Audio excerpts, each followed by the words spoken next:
My father had cellulitis, and I was told by the public health nurse to leave him in the hospital until he recovered.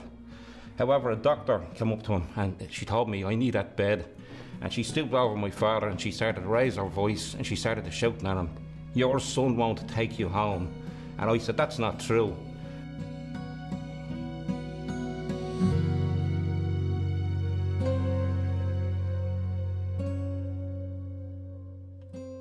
My mum had dementia. She left the hospital, arrived home on our doorstep. They didn't even know she was missing.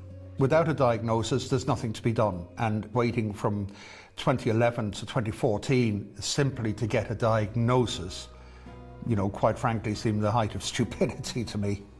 During the course of her hospitalisation, which happened for approximately 8 or 9 months, we had serious reservations and problems with her quality of care, both medically and her needs. But why my son couldn't breathe, why he ended up back in intensive care, I never found out what that was, and I don't understand why I shouldn't. The entire ordeal in the emergency room was 12 hours, so you stay there 12 hours, and not one nurse approached us and asked us if everything was okay. I noticed in their paperwork that they put down us as Muslim. They never asked me my religion, not once. I resented the treatment that my father got, but I didn't want to say anything to these people because, well, of course, I always knew if I get annoyed or anybody, they're going to say, oh, well, then that was their reason. So I just knew what these people were at. We were afraid it could be repercussions, but we had to do something. We felt compelled to do something about it because it was not fair what happened to us. She said, please don't say anything, because she had witnessed a patient being severely reprimanded by a senior staff member and was afraid of the consequences. I've been following around doctors trying to get this question answered, and nobody is answering. And she said, well, do you want to make a complaint? And I said, no, I want to know what happened. And she said, well, the way to do it is to make a complaint.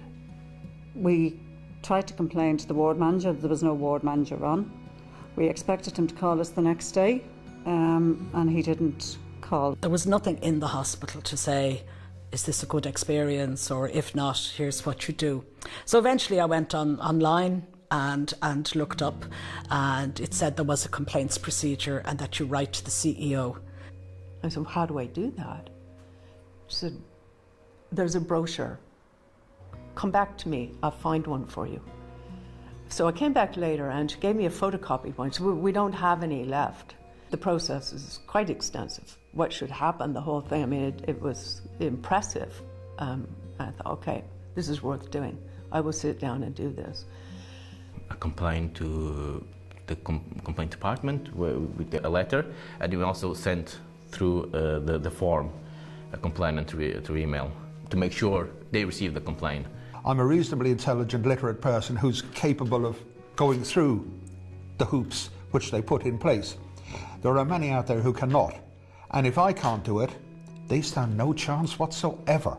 You either have to be able to use the web and look there, or you have to be literate. I found it difficult in the emotional sense, because really what I was doing was dredging it all up again, and it had been emotionally bruising. We received an acknowledgement maybe a month or so later, but we heard nothing for 3 to 4 months.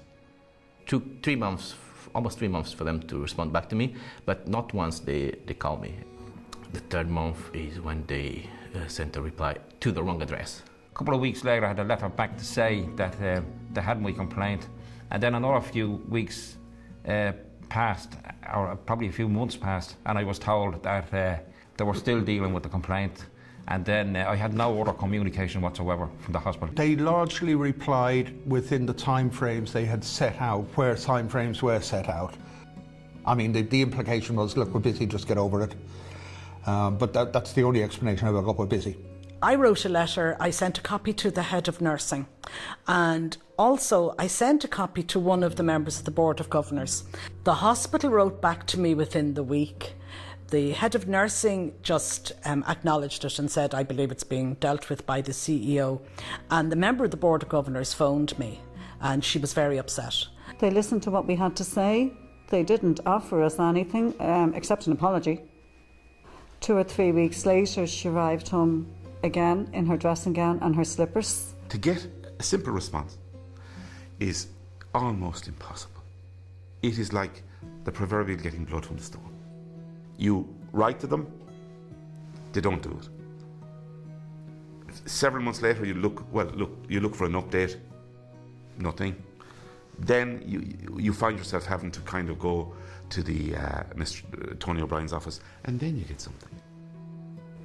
After he came out of hospital, the people in the HSE rang me up and said, so it's all been sorted now. We have it down that your complaint has been dealt with. And I said, my complaint has never been dealt with. So I sat down and I wrote them a letter and said, it has not been dealt with. Exceedingly frustrating, exceedingly pointless, a complete and utter waste of my time. I want things to change, and I don't want anyone to go through what we went through. Because I feel senior members in hospitals don't know what's going on the ground. And this would happen, I would say, over and over and over again. The rot could have stopped if we had honesty, transparency. I don't enjoy talking about it, but I really, really strongly feel that nobody should have to do that. It shouldn't have to be like that. My poor father, I loved him. And I hope me taking part in this will help other people, because people shouldn't have to go through this.